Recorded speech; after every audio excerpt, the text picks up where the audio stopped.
but it's the relationship among the parts that's a little different. In the United States, what's at the top are private capitalist enterprises, the big businesses that we all know run this society. Underneath them are the parties and the governments that they control. And then at the bottom, again, the mass of the working class. That's why this country is descending and the Chinese are ascending. Over the last 30 years, the Chinese system has grown much faster economically than the United States. 2 to 3 times faster. It's not even close.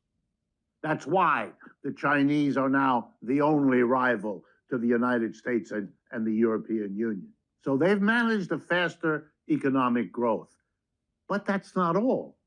They've been better able to mobilize society to solve key social problems. One of them we're living through right now. 근데 미국이 아직도 넘버 원이라고 생각을 하시나요?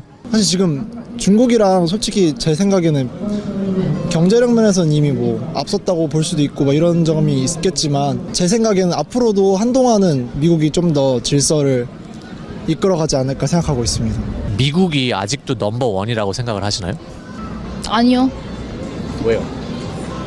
너무 중국이 뒤를 쫓아오지 않나. 중국은 이제 경제적인 부분이나 군사적인 부분에서 이제 많이 치고 올라오고 있다고 생각을 합니다. 근데 뭐 여러 분야를 다 따져봤을 때는 아직 미국이 만약에 중국하고 미국하고 비교해봤다.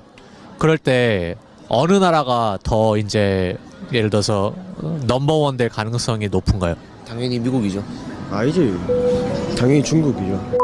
Because China was opening up, so I could see that the world was here in cost, and China was here, and there was going to be an opening up, and the world would change as a result of that opening up. So I looked out on the Houtons, and when I looked at the Houtons and said, this is going to change, you know, they said, you don't know China, and I said, okay, I don't know that there's globalization, and who knows what would happen. And since then, China's income levels have increased by 26 times. Its share of world GDP went from 2% to 22%. Its poverty rate went from over 88% to less than 1%. Its life expectancy increased by 10 years. There's no greater miracle than has happened in China. And I've been in the fortunate position to know the Chinese people, many people who have become 30-year type of friendships. And then I was able to see things. And so I can only describe what it is through my eyes. It's, to me, the perspectives are different. And one of the leaders described to me that the essence of that difference is that in the United States is a country of individuals and individualism. Oh, when they bought Africa. Their new Silk Road initiative is the biggest infrastructure project in history, indebting not just that continent, but large parts of Asia, Europe, and the Middle East to the people who built their roads, bridges, and ports. If you want to go anywhere in the world these days, you better have a yen for travel. Yen for travel. Oh, stop it. In China alone, they have 40,000 kilometers of high-speed rail. America has none.